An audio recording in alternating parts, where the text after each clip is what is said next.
Okay, now it's time to tell you about my 26.2 mile run.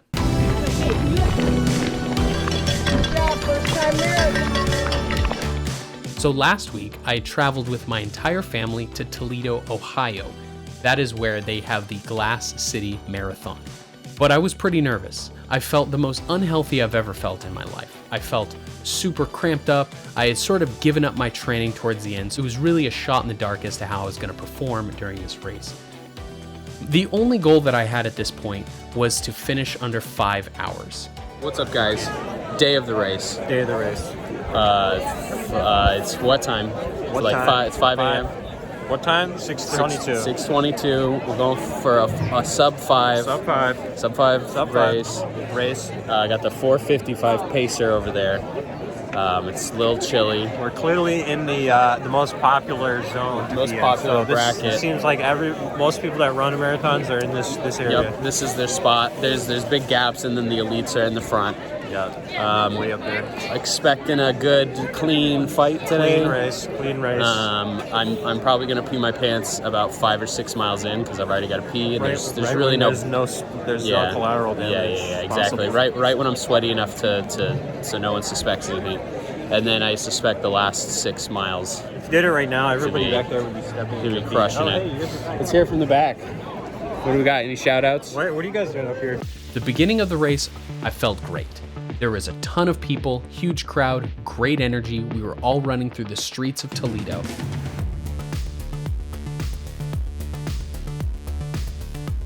I was running at a good 10-minute pace, which was faster than I really wanted to, but I knew that my rate of decline would pretty much go from there. I had water, I had all my fuel, everything was fantastic. And the best part of this race, my favorite part of this course, was that at about the 5 mile mark, you run through about 3 to 4 miles of houses.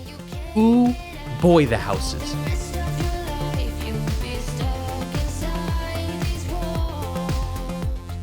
But then it got to the point where the half marathoners and the marathoners split and the crowd thinned out. And that is when the energy changed significantly. Suddenly, all I started to think about was how much further I had to go, how tired I was already, and how too fast I had been running, okay? And the key to a marathon or any long distance running is run slow, because it's all about finishing. It's all about distance. It's not about speed.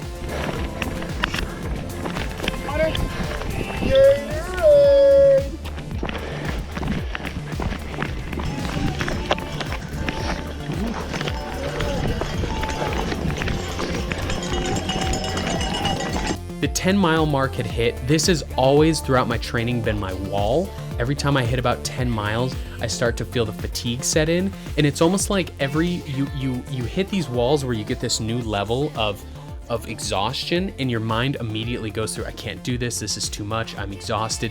But then if you just work through that, suddenly you become acclimated, and even though you're still in that sort of exhaustion pain, the panic of that goes away. So you're like, okay, I feel bad, but I can push through.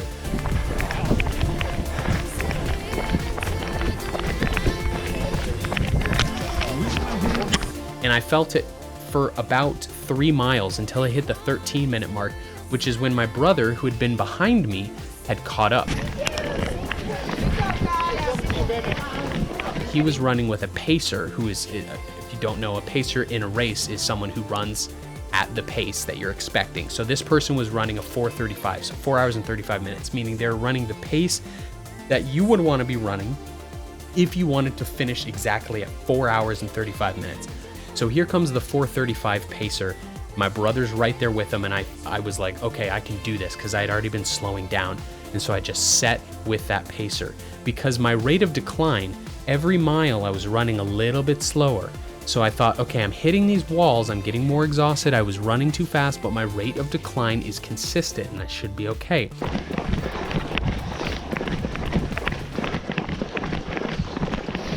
So I felt good. I had a little bit of an ego going because I was like, all right, I'm in front of Cole. I'm feeling good as long as he doesn't pass me. I'm okay. I don't feel too painful.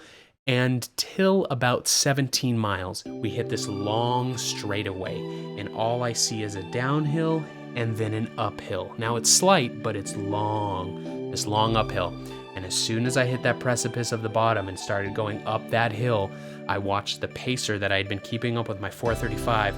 I watched my 4:35 get further, further, and further and further away from me until they were a distant dot far in the horizon. I hit a real wall, and I thought, this is it. It's all over, because now I've trained up to the furthest I've ever run. I cannot run anymore, and I have 6 more miles to do. Now, the only thing that was still in my head was that there is a pacer who is 4:55. That person had not passed me yet. So I knew I was still, if I just kept going and I didn't have that pacer pass me, I would still make it under my sub 5 hour goal, right? So that's what pushed me through. And I just walked and ran and walked and ran. And this is where I'm really bummed out, because I was so exhausted that somewhere along the way I confused my GoPro's camera, the on and the off. And so my camera was off for the finish. But I'll tell you what happened. As I was running and I see my family, I come around the bend. This is the final stretch, and I see Sam, I see my mom, I see my sister. I don't see Caden because he was sleeping in the stroller. But as soon as I see them, I feel a hand on my shoulder as my brother comes up and passes me.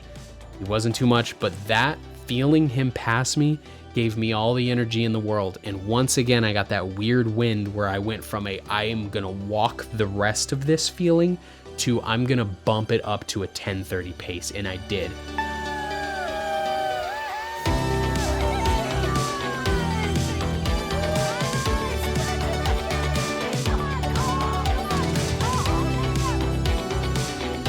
And we finished it out, and we ran through, and we cut through the finish line.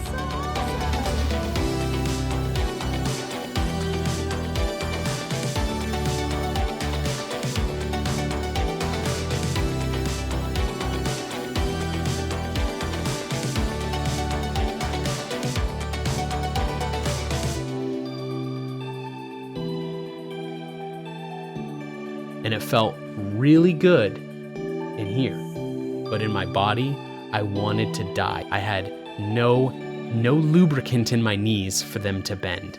I was going from freezing cold to I'm gonna throw up to I can't walk. I didn't think I could even leave the finish line to get to the tent, to get to my stuff. I was soaking wet. It had started to rain at that point. It was, mind you, it was still about 40 degrees. There was a little bit of a wind, and I was shivering and I could not get warm.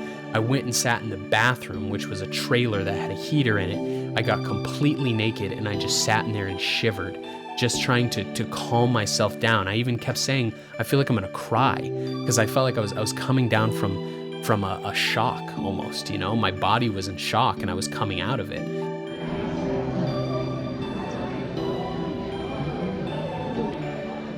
Salty kiss.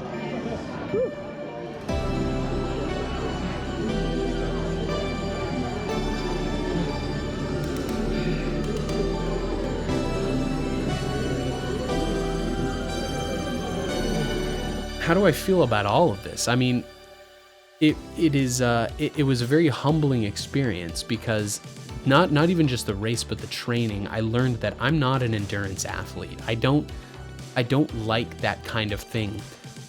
I love fitness and I love competition. I love to compete with myself. I love goal setting, but I am really difficult at goal setting for long-term things. And 26 miles is a very long-term time to keep a mental energy going, and I don't have that. I don't think it didn't feel healthy. It didn't feel safe. I'm sure if I spent more of my life training for it and was in better endurance shape, I would feel much differently about the post experience. But overall, you know, I'm happy I did it. If I'm completely honest, I'm kind of discouraged by the fact that I couldn't have kept that 10:30 going. I think that last 6 miles, if I just kept my pace up, I could have had a much more satisfying time, but that just didn't happen. So, you know, it's hard for me to really appreciate any sort of achievement, just because I'm an all or nothing person for sure. And maybe someday I can overcome that, but For now, I have not been able to answer that question. And when I have an answer, I'll let you know in the last video that I ever make.